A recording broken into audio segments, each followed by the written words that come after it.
Donald Trump, claiming without evidence that he will be arrested tomorrow. New York prosecutors are investigating his involvement in that hush money payment. Chief Washington correspondent Jonathan Karl has the latest. Donald Trump is making another claim without any evidence, but this time the former president's words are sparking fears of violence. Over the weekend, Trump claimed he will be arrested tomorrow, indicted by the Manhattan District Attorney Alvin Bragg for charges related to hush money payment he made to porn star Stormy Daniels. ABC News has not verified his claims, and Trump hasn't said why he thinks he'll be arrested tomorrow. His own spokesman said they have received no notice from the DA's office. Trump has acknowledged paying Daniels $130,000, a payment he allegedly concealed in the final days of the 2016 campaign, violating election laws and falsifying documents. Trump originally denied any knowledge of the payment.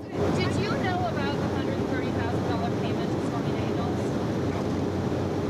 But his former lawyer, Michael Cohen, pleaded guilty to federal campaign finance violations in 2018, admitting to helping arrange the payment.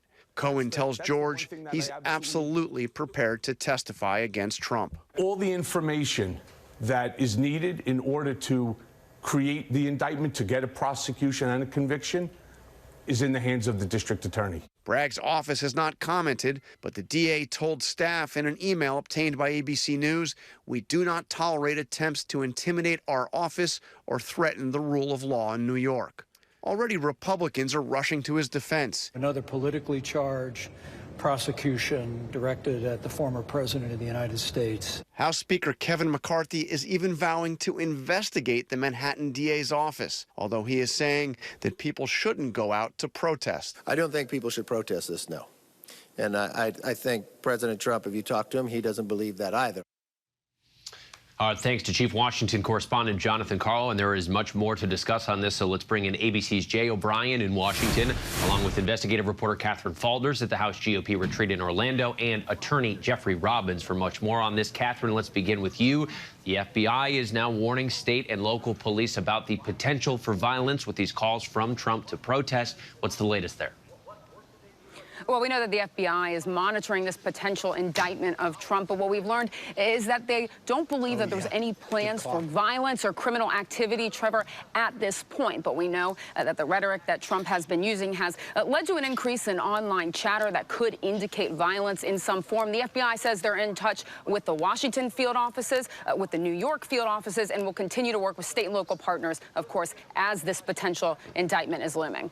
And it is looming. We do want to stress, I know from your reporting, Catherine, and for a number of people at ABC, it is almost certain that former President Trump is not going to get arrested on Tuesday, but that indictment does appear to be somewhat imminent. So, Jeff, what charges could we expect to see and when? Well, good morning, Trevor. It looks like the charge that people are contemplating, the DA's office is contemplating, is a charge of falsifying business records, which is a misdemeanor under New York law, with a kicker, with the intent to commit another crime, which turns it into a felony. It's a charge, a combined charge, which would carry up to 4 years in prison if the former president is convicted. It's an untested legal theory to some extent. It's a strong case factually, but it's not a slam dunk. And Jay, you're in Washington, D.C. We heard from House Speaker Kevin McCarthy that he doesn't want people to protest if the former president is charged. And he said he doesn't think that the former president wants that either, even though he said it explicitly. How are lawmakers at large reacting to the former president's claim he'll be arrested and then his call for protest? Well, we've heard criticism from a number of Republicans directed at the Manhattan District Attorney. You heard it from Kevin McCarthy. He spoke at the House GOP retreat. That's where Catherine is right now, again, saying that he doesn't want to see protests.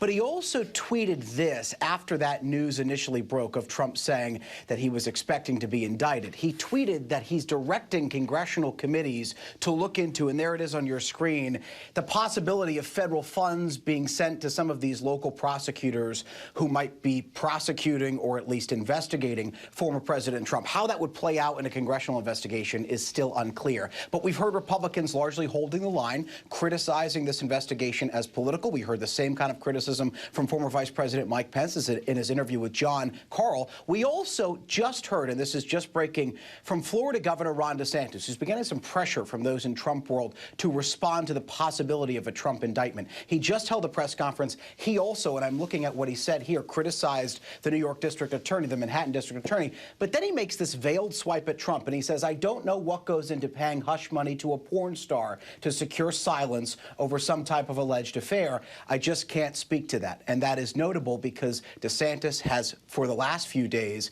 ignored some of these attempts and to pushes from Trump world to get him to respond now. He is responding, criticizing the DA, but also taking that veiled swipe against Trump, Trevor. Very interesting walk of the tightrope that we're seeing from a few of these Republicans. A lot of people were waiting to see what Governor DeSantis would say. Jeff, obviously these prosecutors are in New York. The former president is in Florida. If these charges were to come, how would that work with him being down there?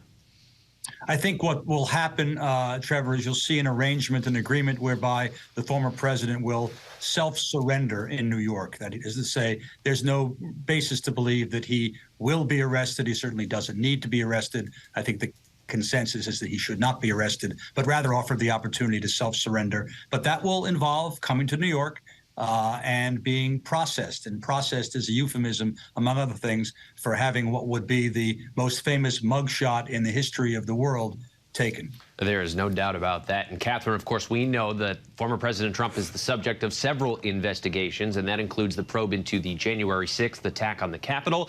And former Vice President Mike Pence has said he is challenging parts of a subpoena to testify in that probe. But he did somewhat leave the door open to testifying about other matters, just not about January 6th. So how could that affect this investigation and other investigations at large?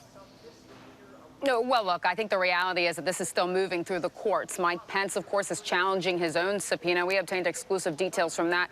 They're asking him for a broad amount of information here, Trevor, about 16 different topic areas. But it's important to stress that Pence is challenging this on a different issue, the speech and debate clause, that he was acting as a member of the legislative branch. So we'll see. But it's not like he's going to be walking through the door here to the grand jury in the next week or two.